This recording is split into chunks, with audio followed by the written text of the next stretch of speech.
afternoon, Alex. Attorney Alex, good afternoon. Yes. Good afternoon, Anton, and good afternoon sa lahat ng mga nanonood sa atin ngayon. Uh, yes, we'd like to say good afternoon to you guys watching on the live stream today, or if you're watching during the replay. Thank you so much. We're talking to the attorney Alex Lacson. You'll probably know him from the 12 Little Things, and now the second book, 500 Years Without Love. And so, if you have any questions or you want to join our discussion this afternoon, feel free to jump in the comment section. We're live streaming in Facebook and in YouTube. My name is Anton Diaz, founder of Our Awesome Planet. So let's talk to Alex Lacson. All right. Thank you. And we're here talking to thank you for talking to. All right, Alex, I guess, Attorney Alex, maybe can you give an introduction about yourself and the book, no? For some people who haven't read the book yet, your first book, and now the second book. Thank you. Thank you, Anton. At thank you sa lahat ng mga nanonood sa atin ngayon, nakikinig. Yes, I'm Attorney Alex Lacson. I'm a lawyer by profession. I'm a partner in a law firm in Ortigas. But my first passion is writing books that promote love and good citizenship, sacrifice for our country. So I was a columnist of a newspaper, Business World, for 7 years from 1997 hanggang 2004. But in 2004, I stopped as a columnist and I decided to write a book. So the first book that I wrote was 12 Little Things Every Filipino Can Do to Help Our Country. It was a product of my a lot of disappointments, frustrations in the country, and hope and idealism at the same time. I've always believed that the Filipino is not second class to the Japanese, to Koreans, to Taiwanese, to Europeans, to Americans. I've always believed that we are as good as they are, if not even better. I've always believed in the heart of the Filipino, in the potential of the Filipino. So I wrote in that book what I thought could help us in making the Philippines a first world country and making the Filipino also a first world or a world-class citizen. Yes, world class, of course. Yes. I actually share that belief also, no. And one of the things we're doing in Our Awesome Planet is to promote the awesome things, actually, in our in the Philippines and the Filipino. And the 12 Little Things was really a hit, no. What do you think was the major impact of that book, leading into this new book that you have? That was 15 years ago exactly when I wrote my first book. And instantly that first book, The 12 Little Things, it just really took off like a plane. People just started reading it and started sharing it and started giving it away as gifts.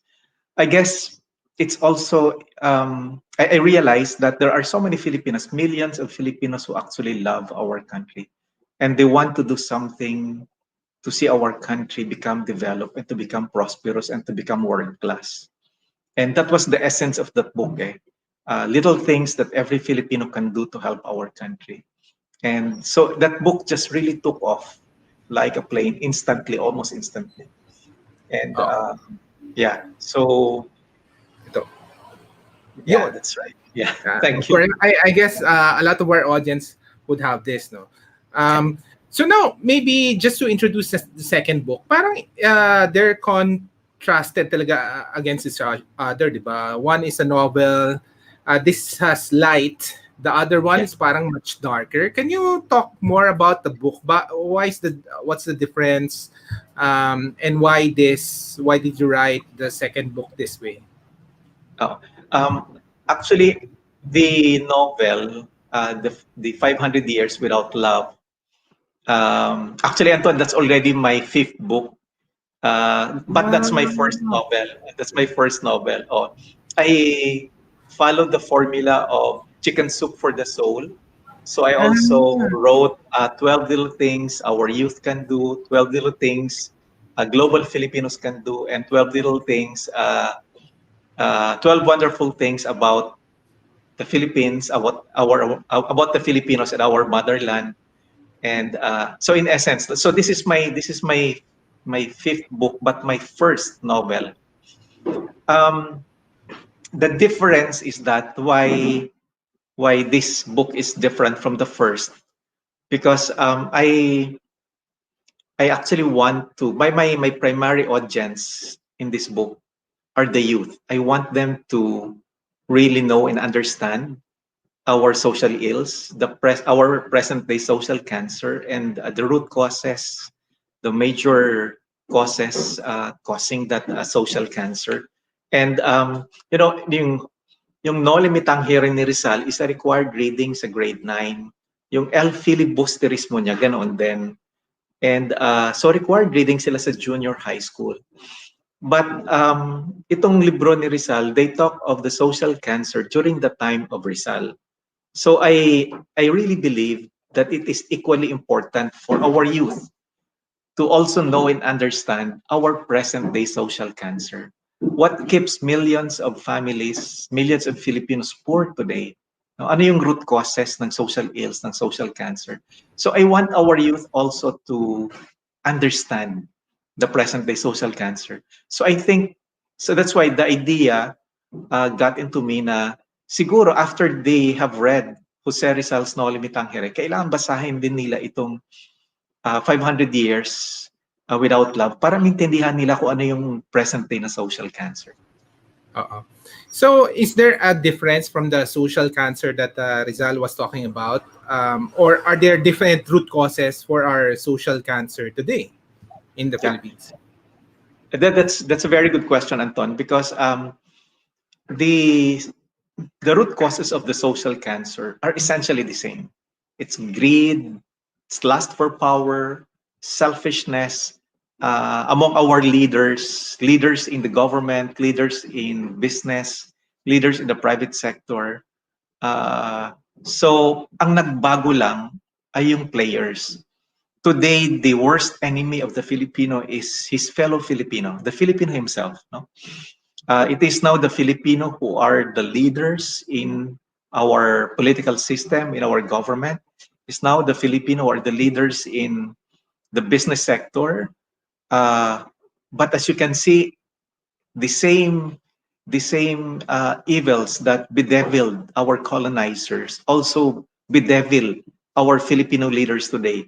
Greed, yung sobrang kasakiman, sobrang makasarili, no? Sobrang sarili lang iniisip, and lust for power for those of our leaders. Nagbago lang yung mukha. It's now the Filipinos who are making our poor and powerless Filipinos suffer and poor. Okay. And the book is a novel, no? About my katukayo. Katukayo ba? Yeah. Yes, yes, Anton. yes. Anton Hirang. Is that an autobiography of you, or is there any relation to your current situation? No, siguro a thousand bits and pieces of myself are in that story, Anton. Yes, the main character and in the book is Anton Hinirang, kapangalan mo siya. It's actually short for Antonio. And a thousand bits and pieces of my heart and my soul are in that story. But it's not my story. It's the story of millions of Filipino families, poor Filipinos in different areas of our society that are in that story in the novel. No? So, in essence, the book is the story of a family of which Anton is a part of, no? And that reflects the story of the Filipino people in the last 500 years. Okay. Now, just a question. So, your point of view kasi is parang one side of the coin eh. The other side of the coin though is, the Catholic Church is celebrating 500 years of existence also, di ba? Parang, in a Catholic country like the Philippines, for the longest time, we have all this social, cancer also. How would you think about that, no? In relation to spirituality, and the more we have more spirituality, but the more people are getting greedy. So parang how do you think about this? Yeah, that's true, no? Because actually next year, 2021, it will be the 500th year anniversary of the arrival of Christianity in the Philippines. Yes. Uh, but it's also the 500th year anniversary of the start of our journey as a country. Because it was the Spaniards who drew up the first Philippine map. It was the Spaniards who Yes. defined our national territory. And it was the Spaniards who put up our first national government, although limited kasi wala masyado doon sa Mindanao at sa Visayas. But it was the Spaniards that really uh, made us a country, no? And so next year is also our 500th year anniversary as our story as a country. Now, it is true. Uh, so Christianity, 500 years next year, we will be celebrating that. But it is important for us to understand that when the Spaniards came here, tinuruan nila, they taught us Christianity in a wrong way. They did not teach us Christianity with love and compassion and kindness in their hearts. No, hindi ganon, di ba? The Spaniards Mhm. came to the Philippines because of greed. They wanted to expand the global power of Spain. That's why the King of Spain funded Magellan, the expedition of Magellan, because Spain was looking to expand its global power. At the time, Spain was the one of the two global powers. Portugal Yes. was the leader of the spice trade, and Spain was the leader of the gold trade. No? So they were competing as to who would have more colonies in the world. So Spain came to our Philippines looking for another territory as part of its colonial power. And so the Spaniards came to the Philippines not because there was love or kindness or compassion in their hearts to teach us Christianity. They came here because they wanted to expand the power of Spain. So they taught us Christianity in the wrong way. And that was, I think, the reason why kahit yung mga leaders natin ngayon, uh, they practice Christianity in the wrong. They don't have that much love and kindness and compassion for the poor people around them. Mhm. So, is the idea of the book to provide solution, or just to spark a conversation, or awaken the youth, no? Na parang this Yeah, is the current problem of the country. What's yeah, the yeah. The novel was written in a very simple way, Anton. So pag I really made the effort to write it in a very simple way. I did not use big words there and long and winded sentences. I did not use legalist phrases and sentences, although I'm a lawyer. I made the effort to write it in a simple way para maintindihan talaga siya ng high school students. So pag binasa mo siya, it's an easy read all throughout hanggang sa dulo. No, tuloy-tuloy siya, maintindihan mo siya. I did not make it a difficult read for... Actually, kung masahin mo yung libro ni Rizal, yung No Limit Tanghiri niya, it's a difficult read. It's a difficult read. Ang hirap oh, basahin. Di ba? pinapanood na nila ngayon eh, yung mga Oo, high school students. it's a Naghanap ng mga difficult YouTube. read. Kahit yung El Filibus de Rispo niya, it's a hard read for high school students. So itong 500 years without love, no, this is an easy read. Junior high school students can easily understand this. So yes, part of the story is expository. So it's actually exposing what's wrong with our country, the root causes of our social cancer, the major ones. And at the same time, it offers love and hope for people. And in fact, towards the end of the book, there is a discussion on a dream Philippines. It's a vision of a prosperous, developed Philippines based on the 12 radical economic reforms based from the successes of 12 highly developed countries in the world.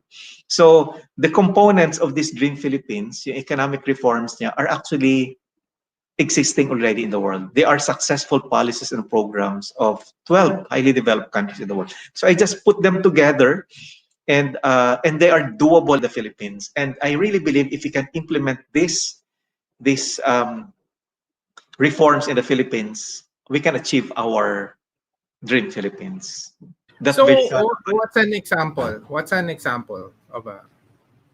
the example of a actually, well, there are a number of things. No, number one is development of the agriculture based on cooperatives. If you would look at Taiwan, Singapore, Japan, Thailand, Malaysia, Yes. Germany, the Scandinavian countries, no, Norway, Finland, Sweden, Denmark, the economic foundation or the foundations of their economies are all cooperatives. Very strong cooperatives. And yung cooperatives nila are really very successful and are big. Some as big as San Miguel natin, no? But sa kanila, it's cooperative, no? Yung mga big banks nila are cooperatives, yung big newspapers nila are cooperatives, yung big land transportation companies nila are cooperatives. Kahit yung mga hotels, no, are cooperatives. So mga dairy companies are cooperatives, the big farms are cooperatives. Ang ano kasi nila doon, yung style of business ownership sa kanila, o model, ang model ng business nila doon is cooperative enterprises, not owned by one family but owned by several families, a community of families. You know, so the prosperity is spread. It's not only one or two families that become rich, but a number of families in a community share the blessings of the company. No? So yun yung foundations ng economy nila. So that's one thing that we must really seriously consider doing here. It will create jobs in our country, and it will create a level of prosperity for our people, especially doon sa grassroots area. Now, no, that's interesting. Actually, pinag-usapan nga namin yan sa, we had this business mastermind. And we talk about cooperatives. Bakit nga, even in the businesses, no, there's no cooperative and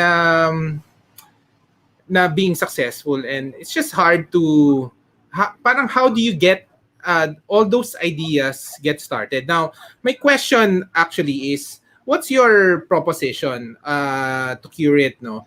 Is it the idea that the current leaders needs to transform, or is it the idea of attacking it to the youth, no? Kasi we're one of the second largest youth, di ba? Our average median age is 26 next to Indonesia.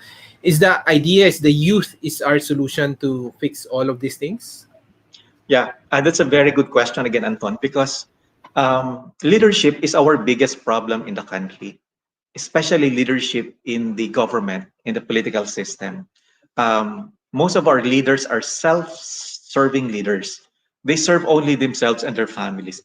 And the biggest example of that are the political dynasties in the political system. No, na sa isang probinsya, the governor, the father, the congresswoman, the mother, the mayor, the son, and the mayor of another place is another child, no? And so our biggest problem in the country, in the political system, is itong mga self-serving leaders as exemplified by political dynasties. In fact, if you would ask me, our biggest obstacle right now to reforming our country is Congress, because it is Congress that pass all the laws, all the reforms that we need, all the reforms that we need in our country need to be legislated first as laws. They need to be passed as laws first by Congress. But in the meantime, since Congress, 76% of the membership of Congress are members of political dynasties. So walang meaningful reforms na pinapasa ang Congress because populated by political dynasties itong Kongreso natin. For instance, no? Correct. Alam natin ang number one na kailangan na batas natin is anti-dynasty law. Hindi yan mapasa-pasa sa Congress because Congress is the biggest block there. So Congress has become our single biggest obstacle to all the reforms in our country. How do we change that? How do we change that? No? Oo, paano nga? We can only change that by elections. We can only change that if we elect better leaders, better congressmen. That's why we have to invest on our youth. We have to invest time and effort on our youth, make them know and understand na our country today are in the hands of self-serving leaders, and we have to elect better leaders. That's why that book is, I wrote that book with that intention in my mind, to awaken their minds and to make them understand. So that book, yung self-serving leadership, naka-explain clearly in the book. Nandoon siya. No?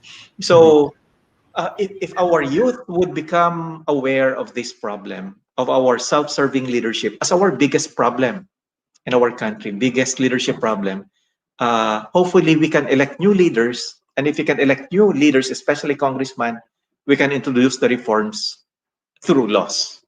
And once the laws, the meaningful reforms have been legislated into laws, and hopefully we can reform our country. That's interesting. So how do you, what's the idea? How can we penetrate the youth to everybody, no? To accessible to everybody? What's the idea? What's the call to action on the book ba? So that the youth can be activated to elect better leaders. Yeah. Again, that's a very good question, Anton. In the book, I have referred to the youth not only as the hope of our motherland, di ba sabi ni Jose Rizal, the youth as the hope of our motherland, kulang siya at this point in time. In fact, what is more accurate, more correct in our time today is the youth are the only hope of our motherland. The youth are the only saviors of our motherland under our legal system. Now, because they are the ones with the numbers. Look at this, no? I actually have memorized the numbers. According to COMELEC, based on the 2019 elections, last year elections, yung ages ng Filipino youth from 18 hanggang 24 is roughly 15.4 million. So 18 to 24. These are the college students. The college students, Yes. no? The Gen Z, yeah. So 15.4 million Filipino youth. This number is more than enough to elect all the senators. Kasi mananalo ka na pag senator if you are getting 14 million, 14.5. No? Now, this 15.4 million youth voters, they can elect actually the president and the vice president. Si VP Lenny was only elected with 14.4 million votes. Si Duterte was only elected with, I think, 16.1 million votes. So itong yung Filipino youth aging 18 to 24, 15.4. Now, if you want to increase that from age 18 to age 30, you are looking at almost 20 million voters in the Philippines. Again, President Duterte was only elected with 16.1 million votes, and you have 20 million voters aging 18 to 30. So we have to address our message now to this youth, aging from 18 to 30. We have to refer to them. We have to call them and really galvanize them. You are the only saviors of our country. If we can only elect better leaders, then we can change our country. But my messaging right now, Anton, is different. No? I have become more aggressive in calling on the youth. I tell them that itong election na ito, this is actually a war. No, look at the politicians, the dynasties. No? When they go to elections, they treat this as a war. They go with guns, with guns, di ba? With bodyguards, with lawyers, and with money, di ba? Literally, they treat this as a war. So this is a war. We must also treat this as a war, an electoral war for a better Philippines, a war for your future, a war for your families, a war for your job, para may job ka, di ba? So we must go into this and treat this as a war because the politicians are treating this as a war. They go into this as a war with bodyguards, with goons, with guns, with money, with lawyers. They're prepared. No, they're prepared. So we have to treat this also a war and fight for a better Philippines, fight for a better future for our families and for ourselves. Okay. Wow, ang galing ah. That's really good, no? And is the idea to create a movement out of this concept or idea, or as a preparation for the 2022 elections, I guess, for better Philippines? Yeah. I have last Saturday I was invited to speak to the students of LaSalle, Bacolod, and it was there actually that I began sharing this message that to treat this election and every election as your war for yourself, for your family, for your future, for the environment, for a country. No? And so I initiated actually what I call this Kauturan movement. Kauturan is a Ano yun? kapatiran. Mhm. Kapatiran. It's like a brethrenhood. It's like a brotherhood, but this one is gender neutral, no? Okay. And at hindi pa siya gasgas kasi so marami pag ginugol mo ang daming kapatiran kapatiran ng kung ano, Oo, ganun so on and marami. so forth. But itong kauturan movement is but the same message, but it's the something new. So the purpose of this movement, Kauturan movement, is just really to encourage the youth to go out, join this war for your future, war for your family, war for your job, war for the environment, and war for a better Philippines. And treat every election henceforth as your war. So join this war and fight for yourself and for your family. All right. We have a question from an interesting question from Rob Cruz MD. It says, "How do we empower the youth when we have too much regard for seniority in our society, and we cannot seem to go away from old man thinking?" Oo. Actually, yeah. Yeah. Um, these ideas are not mutually exclusive. You can respect the seniors, the old people in society, but at the same time, we can fight for a better future and a better country. Diba? When we fight for a better future, for a better country, for your family, no, for your future, for your jobs, for the environment, we can do this without actually uh, having to be offensive, to be hurtful, um, 'di ba? But we can remain respectful uh, sa mga matatanda, no? Sa mga seniors in our society. Oh, So these are not mutually exclusive. Hindi naman ibig sabihin na pag pinaglalaban natin karapatan natin, kailangan nating bastusin na sila. Hindi naman what's ganoon. it? And Oh. yeah.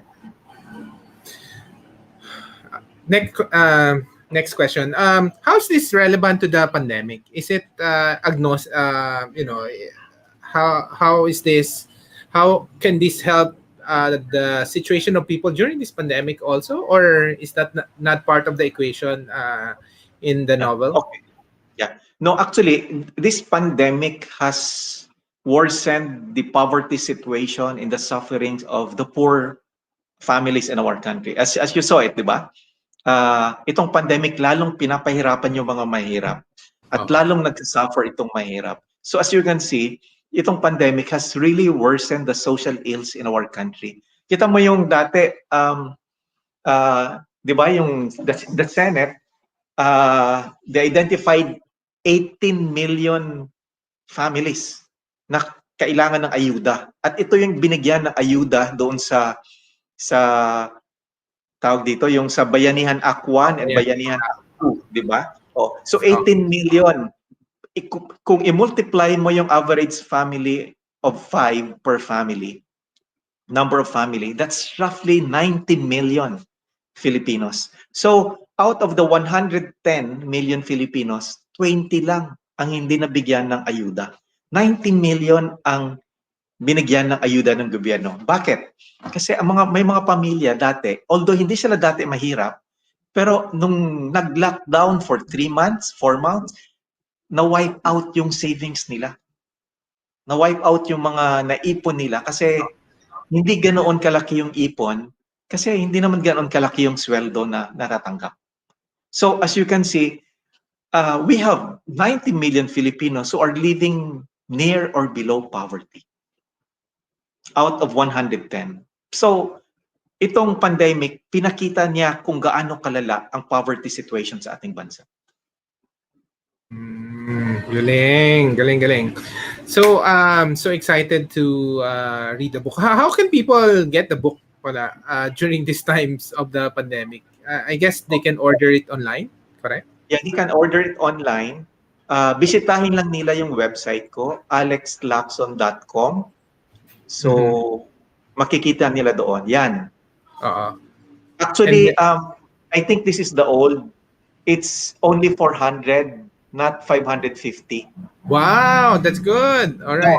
Yeah, it's only 400, not 550. And you ship it across the Philippines, no? Or yes, we can ship it across the Philippines. If you are within Metro Manila, pwede ko ipa-Grab, pwede ipa-Lalamove. But if you are outside, pwede ko LBC, JRS. And if you are abroad, pwede rin LBC, pwede rin DHL, FedEx. In fact, maraming orders na from abroad. US, America, sa Asia yan. Wow, galing, galing. I think this has been pinag-usapan na namin to within our circles, no? Also the book, and I think it's gaining ground in terms of support of the ideas because I think ang galing how you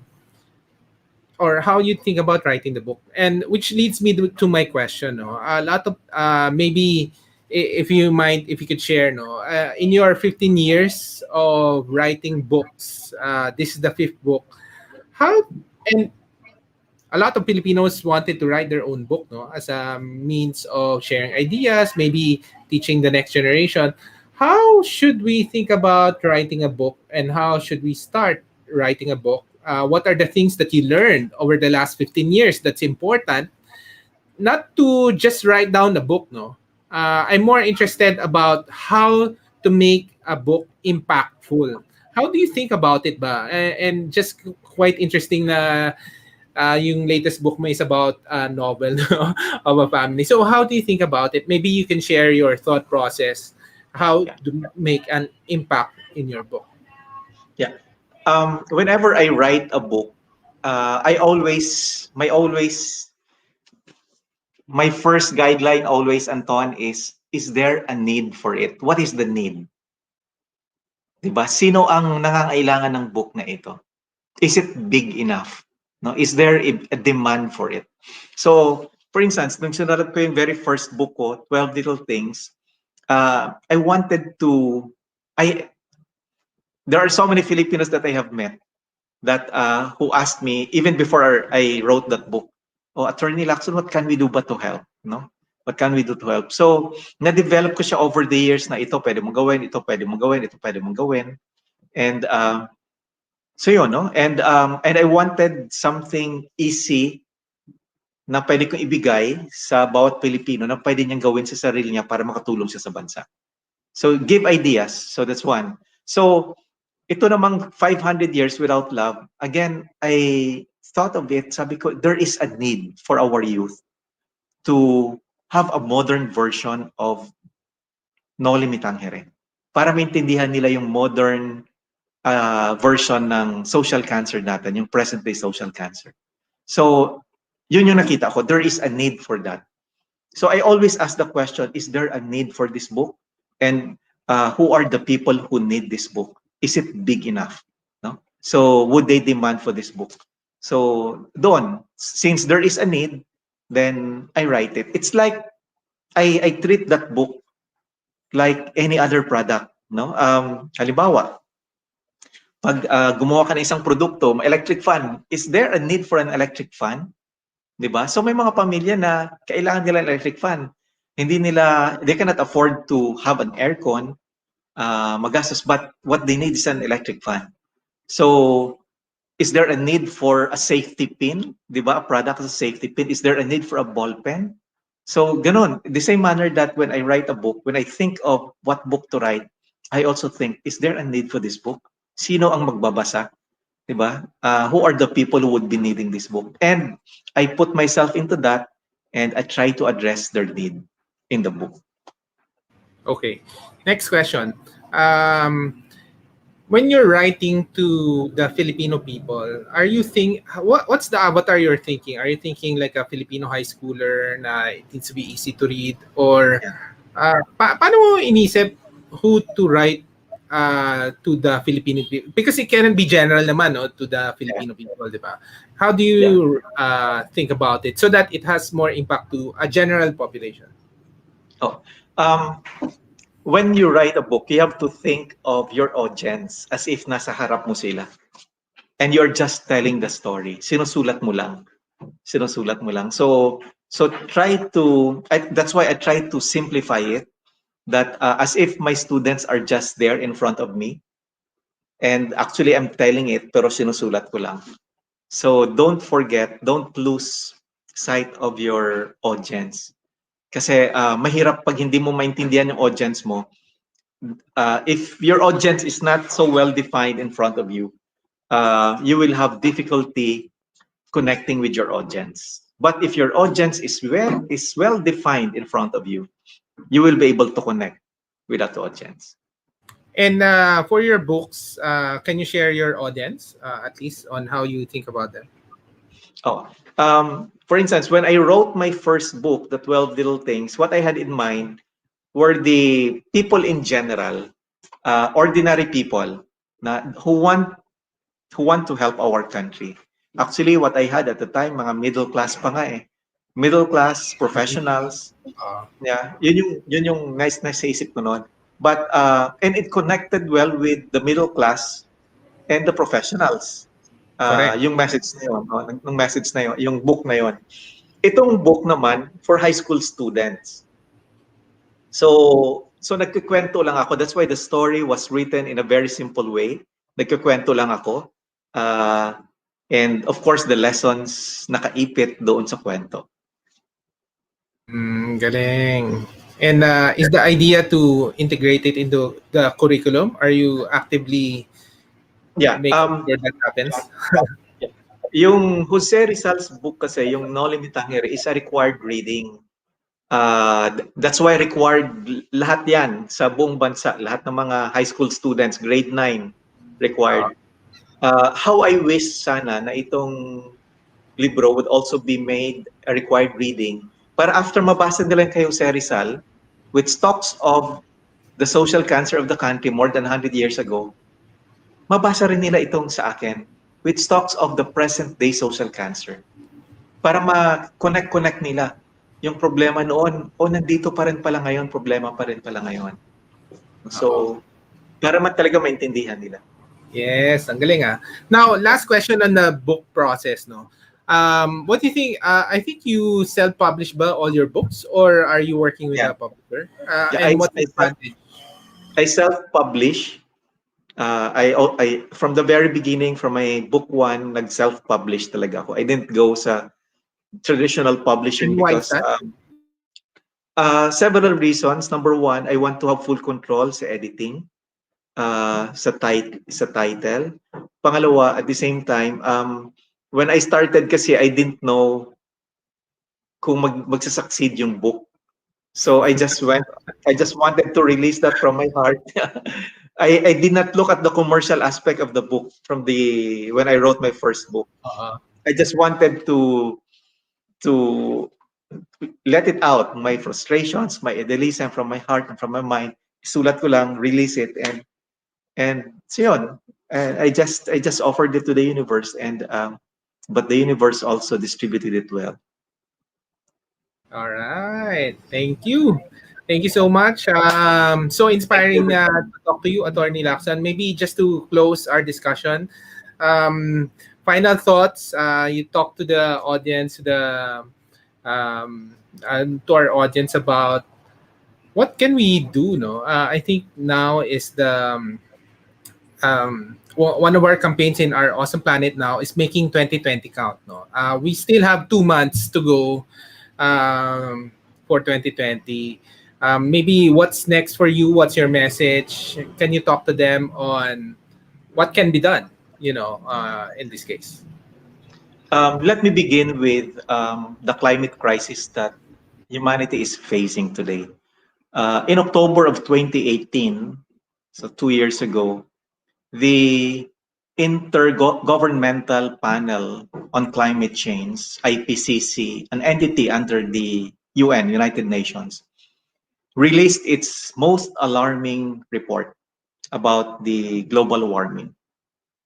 And that report said that we have only 12 years to put in place all the elements, ingredients of the solution to prevent the catastrophic happening of climate crisis. Um, in that report, the IPCC said that we have to control the global warming within 1.5 degrees Celsius. On the average kasi, the global warming increases by 0.2% Celsius degrees every 10 years, every 1 decade. Now we are very close at that 1.5 degrees uh, global warming. And, and according to the report of the IPCC under the UN, if we go beyond the 1.5 Celsius degrees, uh, the impact of that is going to be catastrophic, cataclysmic for humanity and for the world. And we have only 12 years from October 2018 to put in all the elements of the solution. And according to that report, if you're not able to put in all the elements of the solution within the 12-year period, we will be facing an irreversible situation. A situation where it would be extremely difficult for humanity and for the world to reverse the climate crisis that we have today. So 12 years from October 2018, but since November 2020 na, lumampas na yung 2 years, we only have 10 years left to put in all the elements of the solution to our climate crisis. And if you're not able to put in all the elements to the solution to this climate crisis during this 10-year period up to 2030, it's going to be catastrophic and cataclysmic for humanity in the world. It's almost going to be irreversible, extremely difficult to solve the climate crisis. So it's going to be terrible for humanity, for us, for children, for grandchildren. We have only 10 years, so we have to do something about it. That's why electing leaders that has the heart for climate crisis, leaders who understand the urgency of this climate crisis, they must be elected so that in our country and in other countries, but in our country, because this is where we can do a difference, we can make a difference. We have to elect leaders who will put climate crisis on top of the agenda, along with the poverty, jobs, housing for our people, and so yun, no? That's why this coming 2022 elections, we should treat this election as a war for the climate crisis, as a war for humanity, as a war for our country, as a war for your family, as a war for your future, as a war for your job. If you are a young graduate looking for a job, because the politicians, these politicians, especially these dynasties, they go into elections and treat every election as a war. They go there with their guns, with their weapons, with their goons, with their bodyguards, with the private armies, with their lawyers. They're prepared, no? Because they treat this as a war. That's why they win. It is us who don't treat this as a war. So from now on, I really encourage you, join this war, join this electoral war, and we should win this war, and we should elect leaders who have the heart for the climate crisis, and who have the heart for the youth, for the future, and for our country, and for our poor people. So join the war this 2022. Galing, galing. Actually nga, Bill Gates, di ba? After the predict niya yung pandemic na virus, the next na kinakampanya is climate change. And he described it as the pandemic but lingering for years. Yeah. Na irreversible. And then, it's good, no? There's hope naman. Like Joe Biden said, he vows if he wins, he'll join the Paris climate deal. I guess, just too close lang, medyo bitin yung climate change kasi you introduced that concept. Are there leaders right now that, that we should know of, or at least to learn more about, who's into climate change? When you leaders in the Philippines, Yes, of course. when you say leaders who are running for national positions, Or leaders that we can vote, for 2022. Just taking off from what you suggested that we vote leaders on climate change. So I was just thinking whether do you have some ideas or suggestions at this point? before I remembered, of course, namatay na si Senator Sani Alvarez. In fact, he was in the forefront, but he passed away. Si Loren Legarda, but so Loren Legarda, and I think si also at one point in time called himself an eco warrior, si Mig Subiri. So I remember these three senators really put the environment on top of their agenda. But I don't know. I think si Vice President Lenny is also very strong in the environment. Climate change. Yeah, as I understand. All right. Again, thank you so much. Ang galing. So inspired by this conversation, and this is a conversation na we really need to, I guess, it's a start of a movement. No, 2022 is 2 years from now, and that's just the right time to really think about it in the context of the pandemic as well. Thank you, attorney. And thank you, attorney Alex Lacson, for writing the book. Okay. Thank you, Anton. Merong ano ba yan? Is there movie version? Kasi, or a video version? Like my kids, when ngayon yung mga kids, di ba? Nung babasahin nila Noli Me Tangere, they would watch a video. Is there a video, or is that in the horizon ba? To have a video? It's in the pipeline, actually, Anton. All right. Thank you so much. And we'll help you propagate, this movement or sharing this. It's so inspiring to meet other individuals who really want a better Philippines, a first world Philippines, an awesome Philippines, of course. Thank you so much. Okay. And thank you to May, our friend May, for connecting us. Yeah. I wanted to say that. I wanted to say thank you sa kay May Yang. Thank you for arranging this interview. Thank you so much, May.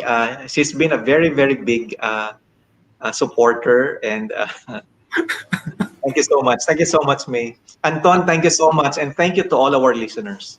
All right. Thank you. Thank you, attorney. Bye bye. Thank you. Thank you.